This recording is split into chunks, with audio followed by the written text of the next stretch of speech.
గిరిజనేతల చేతులు ఆంధ్రప్రదేశ్ రాష్ట్రంలో తెలంగాణలో ఉన్నాయి. గిరిజనేతల దగ్గర నుంచి భూమంతా తీసుకొచ్చి గిరిజనులకు ఇవ్వమని హైకోర్టులో ప్రజా ప్రయోజన వ్యాజ్యం వేశాం. అయినప్పటికీ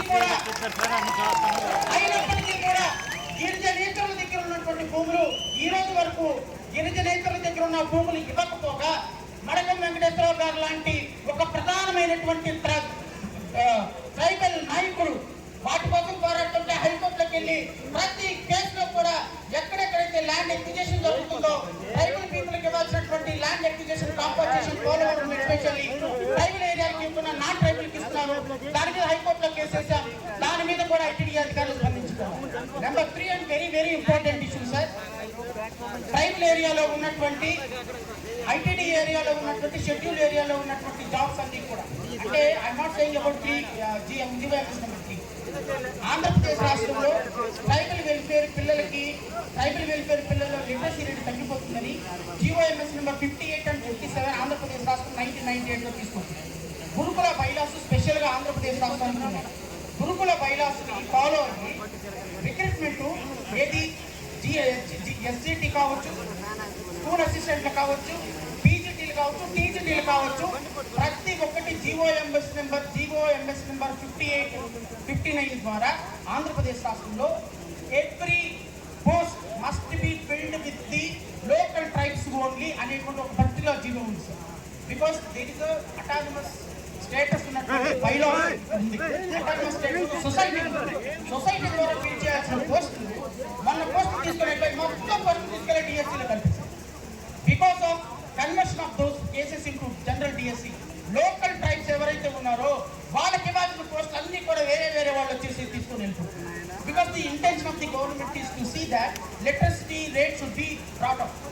Because in Andhra Pradesh, literacy rate of ST and SC, especially in tribal area, is 6% in women, 11% in men. So therefore, in order to brought out the literacy rate, the government has brought the GEO, and it was ensured that every post which is in scheduled area must be filled with the tribe. But unfortunately, వేల పోస్టులు తీసుకునే non ట్రైబల్కి ఇచ్చారు. దాని మీద కూడా హైకోర్టులో మేము case file చేసాం. We are fighting for that.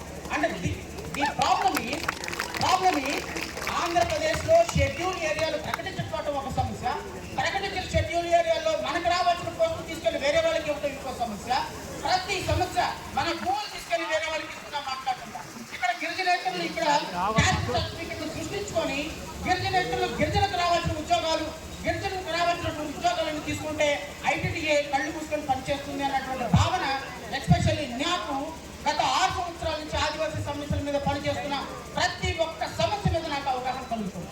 So దయచేసి నేను ఐటీడీఏ ఆఫీసర్ను కోరేది ఏంటి అంటే 1/17 యాక్ట్ అమలు పరిచే విషయంలో, జీవోఎంఎస్ నెంబర్ 3 తీసుకునే విషయంలో ప్రభుత్వానికి వెసులుబాటు ఉంది. మీకు వెసులుబాటు లేదన్న విషయం నాకు తెలుసు. Because it is the government has to take a call. But thing at least మీ చేతుల్లో వర్క్ ఉన్నా సరే, ఇక్కడ ఉన్నటువంటి రిక్రూట్మెంట్ కావచ్చు, ఇక్కడ ఉన్నటువంటి ఉద్యోగస్తులు కావచ్చు, ఇక్కడ ఉన్నటువంటి గిరిజనేతలు కావచ్చు, మీరు తక్షణం ఐడెంటిఫై చేసి లోకల్ విద్యార్థుల చేత, లోకల్ ట్రైబల్ చేత మాత్రమే ఉద్యోగాలు ఇవ్వాలనేటువంటి నిబంధన ఐటీడీఏలో ఉన్న కారణంగా దాన్ని మీరు ఇంప్లిమెంట్ చేస్తే ఇక్కడ ఉన్నటువంటి వేలాది మంది గిరిజనులు, ఇప్పుడు ఈ కూడా ఉన్నారు సార్ ఎంఏ బీఈడి అంటే లాస్ట్ 1 నిమిషం తీసుకొని ముగిస్తా. ఎందుకంటే నేను దళిత సమస్యల మీద కాకుండా ఆదివాసీ సమస్యల మీద పనిచేస్తున్నప్పుడు అత్యంత దుర్దాంతం ఏంటి అంటే, ఈ దేశంలో 80 సంవత్సరాలు వచ్చినా స్వతంత్రం రాని దౌర్భాగ్య పరిస్థితుల్లో ఉన్నటువంటి వ్యవస్థ ఏదైందంటే అది ఆదివాసీ వ్యవస్థ. మాకు ఈ రోజు వరకు మీకు స్వతంత్రం రాలా, మీకు రాజ్యాంగ ఫలాలు అందటంలా. నేను నిజంగా థ్యాంక్స్ టు జేఏసీ వాళ్ళకి ఎంత కష్టపడి ఈరోజు జేఏసీ వాళ్ళందరూ కూడా మిమ్మల్ని అందరినీ ఇక్కడ కూర్చోబెట్టినందుకు నేను ఆదివాసీ జేఏసీకి శిరస్సు వంచి నమస్కరిస్తున్నా.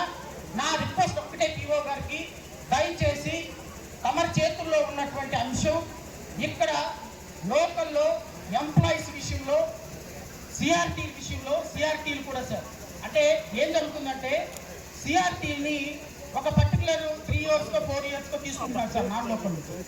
వాళ్ళని తీసేసి లోకల్ పీపుల్ని ఇంప్లిమెంట్ చేయాల్సిన సందర్భంలో they are being continued 2 years to be there. And I'm very sorry to share this, your ITDA officers are taking rights from those people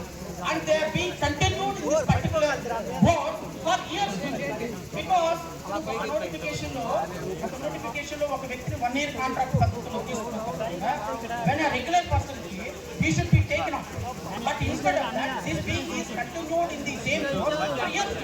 So దానివల్ల లోకల్ ట్రైబ్స్ ఉద్యోగాలు రాకపోగా అనాథరైజ్డ్ పర్సన్స్ కంటిన్యూ అయిపోతున్నారు. దాన్ని బట్టి high court employment ఎవరెవరు unauthorised గా continue కూడా action తీసుకోకపోతే ఈ ఉద్యమం రాష్ట్ర వ్యాప్త ఉద్యమం అయ్యి ఐటీడీఏ ఆఫీసర్స్ ని ఐటీడీఏ వాళ్ళని ప్రధాన ముద్దాయిలుగా చేయాల్సిన అవసరం వస్తుంది. అంటే ఇంకొకటి అంటే చివరిగా నా రిక్వెస్ట్ ఏంటి అంటే సార్, ఐటీడీఏ ప్రక్షాళన జరగాలి. అది మీలాంటి సమర్థవంతమైన ఐఏఎస్ ఆఫీసర్ ద్వారానే అవుతుందనేది నాకు ఎందుకు జరుగుతుంది అంటే ఇక్కడ ప్రతి ఒక్క పనికి డబ్బులు.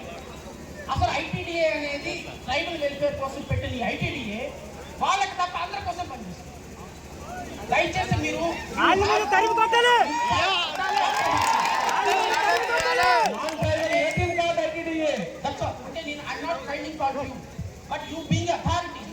మీరు మీ కింద కార్లో కరప్షన్ ని ఎలిమినేట్ చేయాల్సిన బాధ్యత మీ మీద ఉంది. ఇక్కడున్న ఏ ఒక్కరినైనా అడగండి, ITDA officers highly corrupt officers అనేటువంటి ఒక అభిప్రాయం ఉన్న కారణం